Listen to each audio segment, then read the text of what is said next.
Well, ladies and gentlemen, on that note, it is time for us to kickstart with our exclusive conversation. Well, we begin the day with our exclusive conversation, which is deliberating on the crossroads at which climate change and development are today. With that being said, I would now invite the eminent speakers of this session. An evangelist for the green cause, Mr. Shabbir Kanchwala, who's the principal at the Global Network for Zero USA, a company that works on net zero projects around the world, including for the new and the existing buildings. Well, with close to 3 decades of real estate expertise, Mr. Kanchwala has led the green transformation for new developments and existing projects and has spearheaded the sustainability initiatives for commercial, residential hotels and malls of K. Raheja Corp. Let's give him a warm round of applause. Thank you so much, sir. Of course, our team, if we could just request you to place the chairs for the time being. And in that moment, I'll of course introduce our next speaker. Our next speaker is an environmental activist who is the convener Awaaz Foundation. We're talking about Sumaira Abdulali, who has been awarded the Mother Teresa Award for Social Justice and the Olive Crown Award and is an Ashoka Fellow.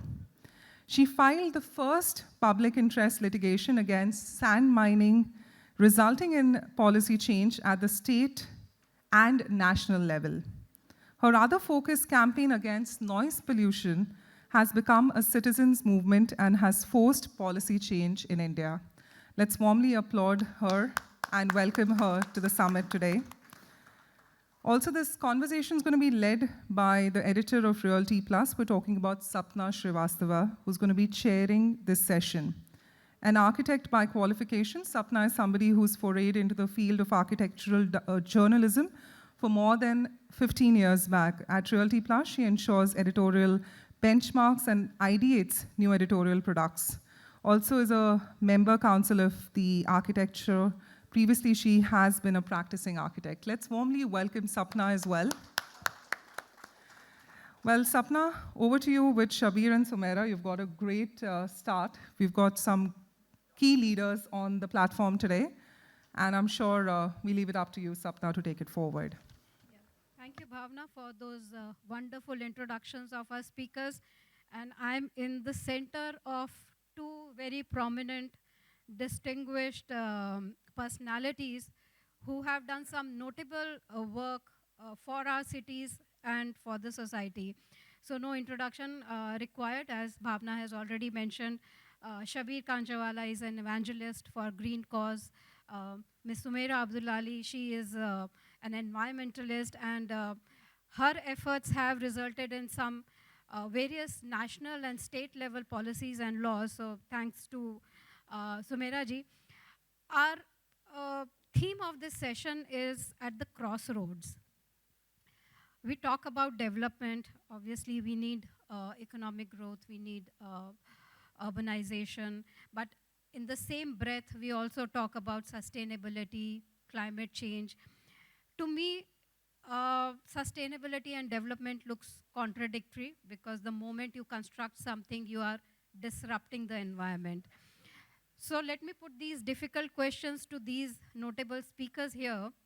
Let me come to you first, Mr. Kanchwala, because you've been part of the real estate industry for so long. If we talk about building and construction sector, it contributes about 18% to the economic output of the country. It is the second biggest generator of jobs, employment after agriculture. So very important sector. We do need a lot of building and we do need a lot of construction. But on the other end, it also contributes 40% of the carbon emissions, total carbon emissions, and also 50% to the climate change. Now, how do we find that balance? I know there are a lot of things happening, a lot of green initiatives being taken by the building and construction sector, real estate sector. But is that enough? We need to do more. What are your thoughts? How do we create that balance? Thank you, Sapna. So to begin with, obviously, if you look at India as a whole, and if you look at our population density and the requirement for homes, offices, and other buildings is growing, right? So having said that, I guess good developers realize the need that sustainability and development need to go hand in hand. And you know, in my previous company in Rajas, when we started that in 2005-6, if you look at the long-term part, even in my present company, where Global Network for Zero, building green makes economic sense, right? So anything which will make economic sense is going to get sustained and it's going to get done. So the journey which I started with my team in 2005, and taking this forward, we were very clear that this is going to be the norm in the next 10, 15 years. So if we have to construct something, so why not construct a building which takes less power from the coal-based power grid? Why not construct a building which takes less water, uses less water? Why don't we put up a sewage treatment plant? Why don't we do rainwater harvesting? Why don't we use low water fixtures? So all that obviously is going to help in terms of reduction of water, which is equally scarce in our country, and drawing less power from a coal-based power grid. So like in Mumbai right now, there are more than 11,125 projects going on, which is work in progress happening, and with new projects getting, the selling of residential real estate has been very quick in the last 2.5 years, primarily because the working couple after COVID have decided that it's better to get a home for them right now. So to balance out the fact that we do have a certain amount of population and we do need a certain amount of requirements, it is very important that we become sustainable.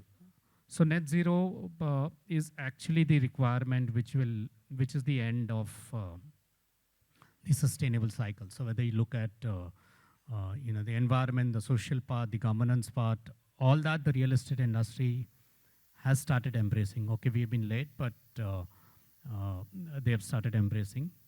There are a lot of companies which kind of help in that format. So having said that, for a layman, it may look that sustainability and development are at crossroads or at loggerheads, but sustainable construction which, if you look at using construction material which are recycled, like if you use an RMC, 27% of cement can be replaced with fly ash, which fly ash is actually a byproduct of a power plant. If you look at GGBS cement, if you look at recycled cement, if you look at aluminum buildings which are happening, which has got recycled. So all these small things will need to be done for all of us to understand that real estate needs to do the bit towards sustainable construction. Okay, so that's what we wanted to hear, that yes, we can create a balance. I think it all depends on the right intention. If everyone, as you said, the industry as a whole, the building construction and the real estate industry as a whole decides that yes, we want to do it, there are ways, as you mentioned, we can have recycled materials and technologies that we can use. Sumaira ji, coming to you, like you mentioned, Shabbir ji just mentioned, that there is a way real estate can do a lot of things. And as I mentioned to him, again, putting up the same contradiction here, we are a young country. We have the youngest population. We need jobs, we need industries, we need factories, we need businesses. We need 0.6 million houses every year, and we are much way behind that. So the need is huge, which means we need more land, which means we need more urbanization, and that would lead to taking more agricultural land, more forest land. So is there a conflict? How do we resolve this conflict? Thanks everyone for being here, and thank you for inviting me and for asking me the question. The conflict is there if we make it so, because of course we need building and we need infrastructure and we need houses for everyone. But we shouldn't forget that agriculture is still the larger sector even than construction. And when we take land for construction, very often it's either agricultural land or forest land. Climate change has been named by the chief of UN as the single largest crisis facing our world today. So yes, of course we need housing, of course we need construction, but do we need it really at the cost of destroying a forest in which people live and the agriculture on which we all depend? So I think this is really the question, and I'm so pleased to hear that the industry is tackling it and that there are all these solutions. I mean, of course the solutions exist. In 2010, the Bombay High Court passed an order for the first time on my public interest litigation on sand mining that recycled materials, the government should consider recycled materials to be used in place of natural sand. We are now 13 years later, and the government is still considering finding land to put up the first 2 recycling plants to substitute sand for cement. So I don't think that shows a lot of intention. The government has also announced numerous building projects which are supposed to benefit the very people whom we are displacing. But the climate change and the events which are happening there as a result of climate change, which of course is global, climate change is a global issue, is being worsened by the immediate disasters which are happening in those very areas. For example, the landslides happening in the Western Ghats are a result of infrastructure projects, of accelerated stone mining in those regions, and people are being displaced. So we forget that when we say that urbanization is required, of course it is required, I agree. But to some extent at least, the urbanization is being forced. Because when someone is displaced from a home where he doesn't want to be displaced to build up a city, then he is forced to come to the city and we are forced to build more and destroy more. So I really think it's a matter of acknowledging. I mean, I have a lot of respect for all the private builders who are taking up these causes, but if you ask me whether it's enough, I think we have a very long way to go. And let's not forget that coal, we are still mining coal to power many of these buildings, and even if the buildings become net zero, the transmission lines are not net zero because the buildings need infrastructure built around them, more roads, more street lighting, more of all that. Where is that coming from? So when you get people in the city, you're talking of more cars, more emissions. Mumbai has recently become the most air polluted city in India, maybe in the world, overtaking Delhi. So I don't think this is the kind of development. A lot of it comes from the construction sector as well.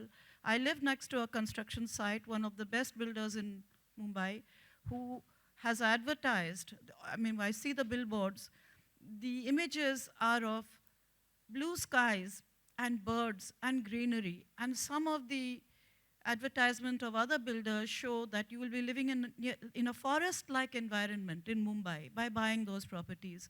But for us who are the neighbors, where 40% of Mumbai is being redeveloped and rebuilt without noise pollution control, without noise barriers, without air pollution mitigation measures, the result is hell. There's no other word for it. So the neighbors are going through hell.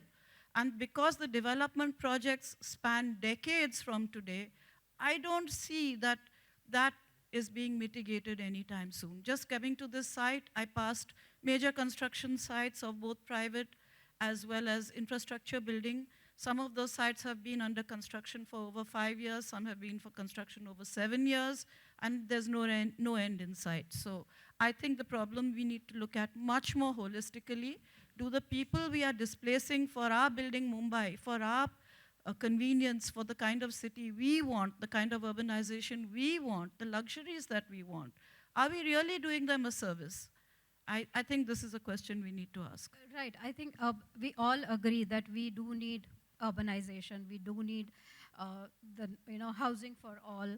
But again, as Sumaira ji said, it has to be holistically. We cannot be creating homes for some people and displacing others. So we need to probably look at the entire problem. And as Sumaira ji gave an example that the sand mining laws have been passed, but nothing much further has moved.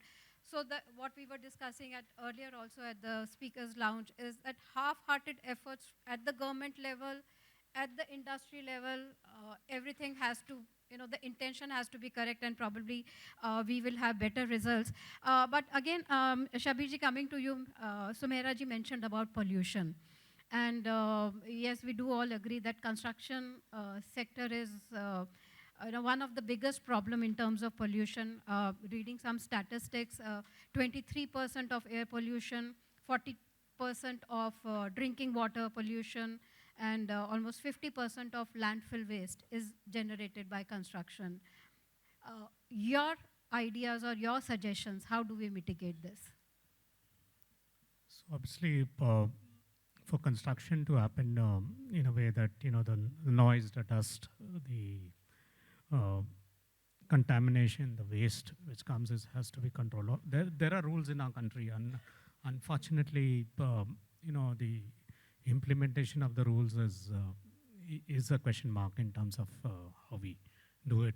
So I guess builders who are who are more on the A plus side, they do spend on this. They do spend on when they're drilling, they look at noise, how you can reduce the noise. When they look at diesel generators, when you have buffers, then you look at sprinkling of water. When you have a ready mix plant, even the sand for that, people are now have shifted to crushed sand, and you're not using the river sand. When you look at using Maiwan, you don't need the river sand for external plaster. There is gypsum plaster which can be done internally. So, technological things which reduce noise and water, and which kind of don't deter the neighbors. But I guess if you look at Mumbai, which is like a 32 square kilometer place, if you look at from VT to Thane, or from till Borivali, within a span of 40-45 square kilometers, there is development happening. The positive part of this is that yes, the infrastructure requirements, even though they keep on increasing, they can be done quickly, rather than ideally, people staying in Mumbai should be actually going all the way beyond Pune for us to say that that's really sustainable. There is always a shift, I guess, from the villages to the cities, and the Government of India statistics talk about 40% movement to the cities in the long run. And this goes back years back, right? I mean, I heard a quote where Mahatma Gandhi, told that time the Prime Minister of India that, he said that in Gujarati, that Gamra abad karo, don't look at all the cities. So please look at the prosperity of the villages first, rather than looking at the prosperity.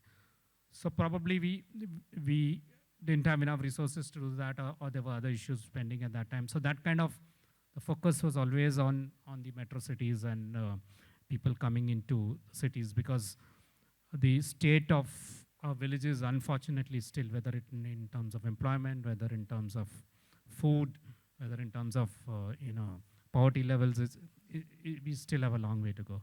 So I think if we develop our villages or towns enough, create more job opportunities, create more tier 3 cities, tier 2 cities. Yeah, so there is no displacement happening towards the metro cities, and they don't get congested, I think. And as you mentioned, that implementation, I think laws are there, as you were also mentioning, that laws are there, but the implementation, I think, and following up of those laws, I think if they become stricter from the government end also, and from the industry level also, if they become more probably following the laws and the regulations, I think much of the problem that we are talking about, pollution, could be sorted. Because as you rightly mentioned, we have all the means to do it.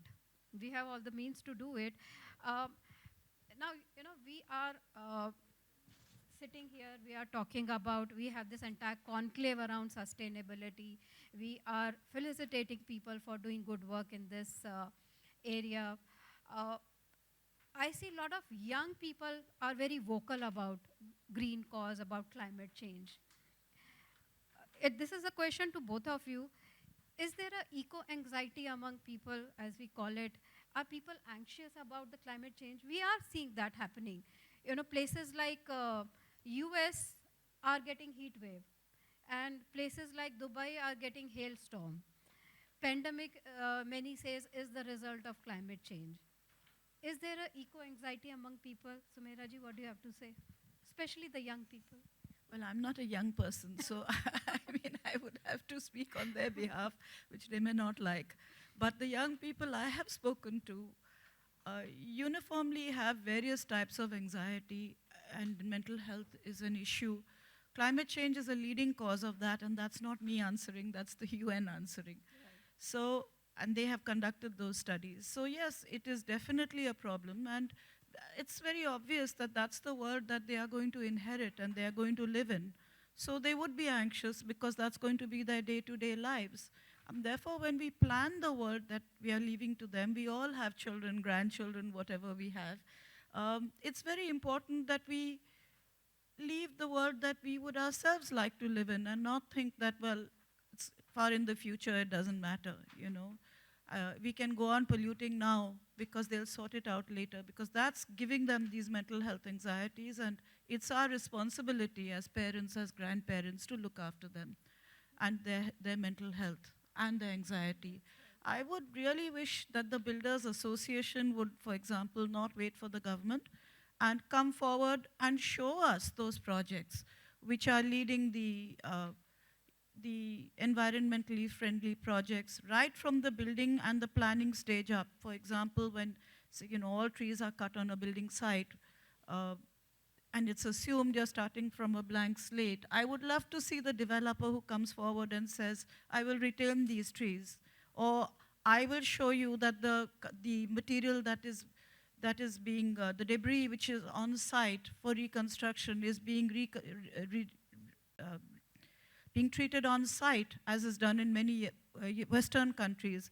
And maybe just like Kedia Corporation perhaps took the lead years ago to come up with buildings which are now eco-friendly and people are wanting them, maybe somebody can take the lead today and show us that building construction can also be eco-friendly. And that would be something, the need of the hour. Right. I think those who are doing it needs to set an example and probably be the leaders of change.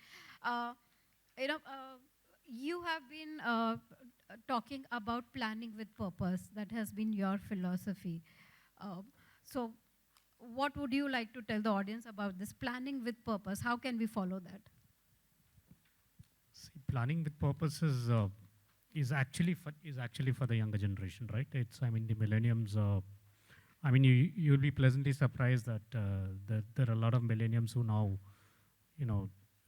tell their parents that they need to work in a green sustainable office, and they want to stay in a green home, and they want to shop at a green mall, and enter a green metro station. So the millenniums are very focused on climate change and how they want to look at it, and they are actually driving a lot of sustainable construction requirements. There are a lot of questions now which they ask before buying a home, which was probably not there 5 years back. I guess COVID and climate change, and which has become very fierce in the last 2 years, is something which has made all of us realize that with the kind of population we have, we need to work out a balance where we kind of plan, sustainable. Any sustainable planning has to be sustainable over the long run. I can design a building which is a green sustainable building, but I need to see that it operates as a building which is sustainable. So there is a requirement even on the society members of a housing society to ensure that they ensure that the sewage treatment plant in their building is working. They ensure that the rainwater harvesting water gets utilized. They ensure that the solar which is put up on the terrace, that gets utilized for. So it's a balance of both the builders putting in the sustainable technology and for the occupants to ensure that they use this continuously. So planning with purpose is actually for the generation who are really very concerned about. And if you look at the European countries, Denmark, there have been students who have actually forced the government to look at relook at the infrastructure project which they were planning to. And the court took cognizance of those 5 students from high school who actually went and spoke about how this could be done in a better way. So as you rightly mentioned, it's not about just the design, it has to be green design or it has to be green construction, but the entire life cycle of a building or a development, from design to construction to maintenance to operation, everything has to be eco-friendly, and that's what is planning with purpose. You take the entire gamut of the building's life cycle and building's life to be truly sustainable. Before we open the forum for audience questions, Sumaira ji, what's next for you, for Harit Bharat? Well, I think it's up to the audience here to come up with those plans and tell us how they're going to implement without waiting for policy change and government to do. And I would love to support such initiatives, because I think what we really, really need is to stop this whole discussion of us against them, development against environment, and we need to work together to make it happen. That's fantastic. I think what she mentioned is, let's stop us against them. There is no one against developers. There's no one against environmentalists. We have to work together if we want to make a positive change. Shabbir ji, what are your plans for Harit Bharat in coming years? So for Harit Bharat, I mean, this is a very good initiative by the government of India in terms of whether they we as builders specifically, or even the net zero, we encourage that you reforest places which you have maybe not at that particular location, but somewhere else. When you look at water conservation measures, whether you look at renewable energy, all that is actually the need of the hour, right? In the sense that any construction which happens, unfortunately, reduces the green cover, and it is a responsibility of all of us to ensure that this gets replenished in such a way. So the Harit Bharat funding, whether it is for private or for the government, is actually going to help in reforestation in a big way. You will be a big part of all those initiatives, I'm yeah, sure. And you like even in my new company where we look at net zero, where we have a platform. So how are you going to ensure that your carbon footprint gets reduced, and obviously reforestation, technology, water conservation, all that is very important for any company to do that. That's right. So these were, I think these were some very difficult questions which at least I had in my mind. How do we balance both the things? We need economic growth. We also need housing. We need a lot of construction. But we also need environment, because if we want fantastic house, fantastic lifestyle, fantastic jobs, we need a fantastic planet to put them on, first of all. So that's my 2 bit. But we have our speakers here for any questions from our audience for them. Anyone, if you have any questions, they are here for another few minutes.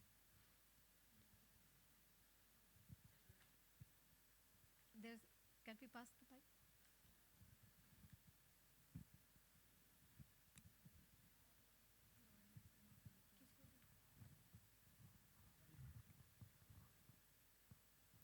Check.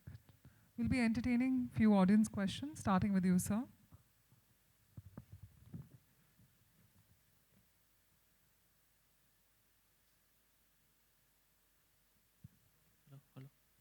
Hello.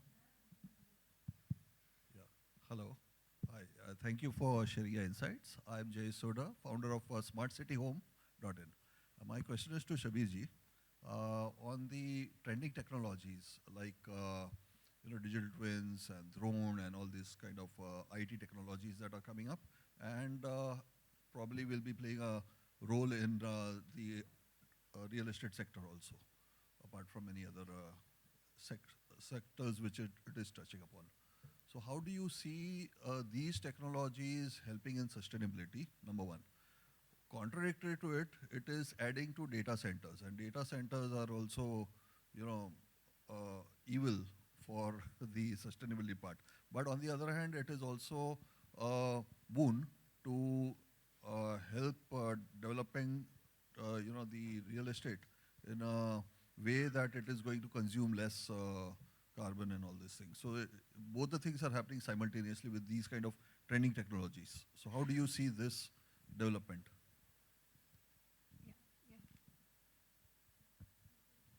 So data centers are power guzzlers. That's a fact. And how do we look at there is a concept of a green data center, which actually a lot of data centers which get built in this country are doing that.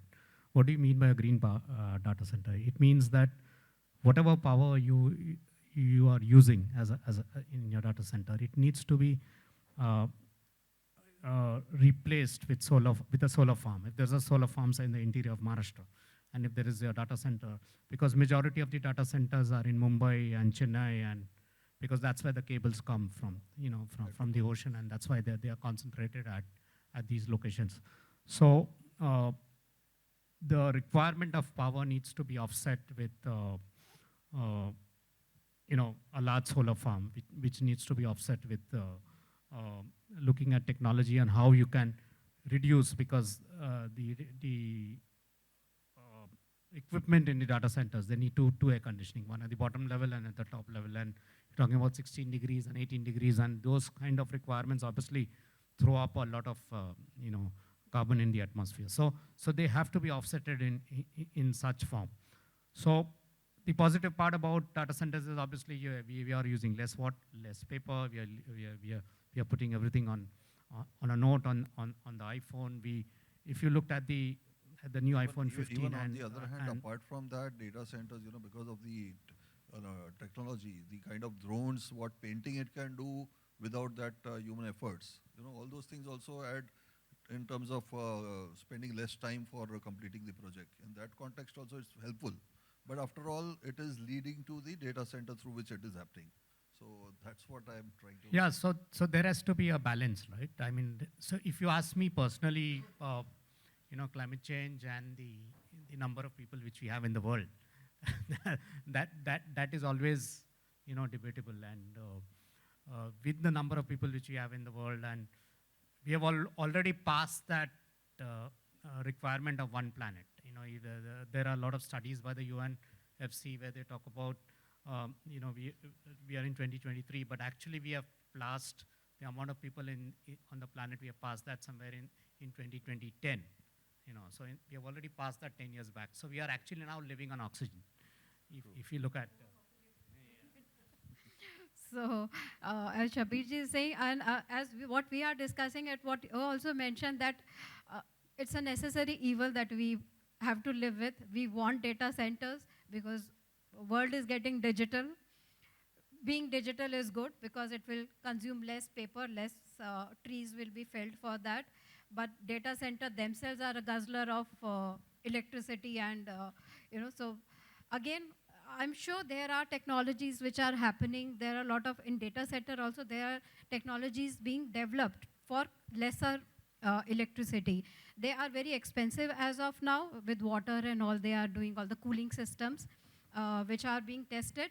But probably very soon we will have those technologies so that we don't have to depend on fossil fuels for the electricity for data centers as well. Any other question that we have for our speakers here? Yeah, there is one at the back.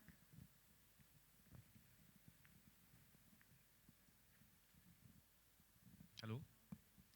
Shabbir sir, I would like to ask you why Indian standards are not being upgraded. We can see Indian standards for concrete, cement. We have got Indian standards for water also, for admixture also, but they are too old, decades old, I will say. Why these are not being updated by the government of India? The government of India has started doing that, and very recently will come out with a sustainability standard. So anything and everything will now have an annexure of sustainability, even whether if you look at manufacturing, whether you look at buildings, whether you look at, so that is work in progress. There are some speakers who are actually going to come, and Ashish Rakeja is part of that panel. Gurmeet Arora is part of that panel. So they are working on that, and I think maybe in the next quarter or so, those standards will come out. So, but like I said, green building is still voluntary for any builder, and going net zero is actually the way forward for for all of us. Yes, Shabbir rightly said, we have from Griha, from USGBC, Milli Majumdar will be there. From IGBC, we have Pankaj Dharkar, Ashish Rakeja. We have, FSAI, from IPA, Gurmeet Arora. They all will be here. So these are the questions I think we should keep up for them. Stick around. We'll have many other speakers who will be there to answer your questions. But for now, I think thank you so much, Sumaira ji, for being here with us. As you mentioned earlier, you have a very clear stance where you stand that environment is most important before we talk about anything, because if we have the planet, we do not have a planet B to go to. And as Shabbir ji said, we have already overpopulated planet A that we have. So creating the balance is the only choice that we are left with. So thank you, Shabbir Kanchwala, for being here with us today, for taking those difficult questions. And Sumaira ji, once again, for being here with us and taking those questions. Thank you so much.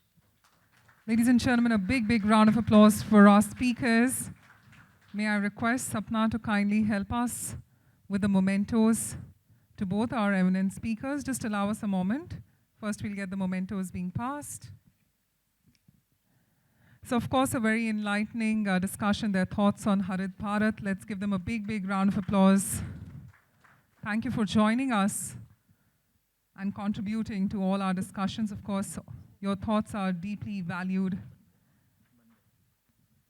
A big, big round of applause for our speaker, Mr. Kanchwala ji. And of course, we'd now request the three of you to now come together for a group photograph. I'm sure the team would want the moment to be captured as well, with the condition being that you have to give us the maximum smile, right? So we're talking about Harit Bharat, but we also want the positivity amongst each other. Come on, ladies and gentlemen, a big, big round of applause. What an excellent conversation this has turned out to be.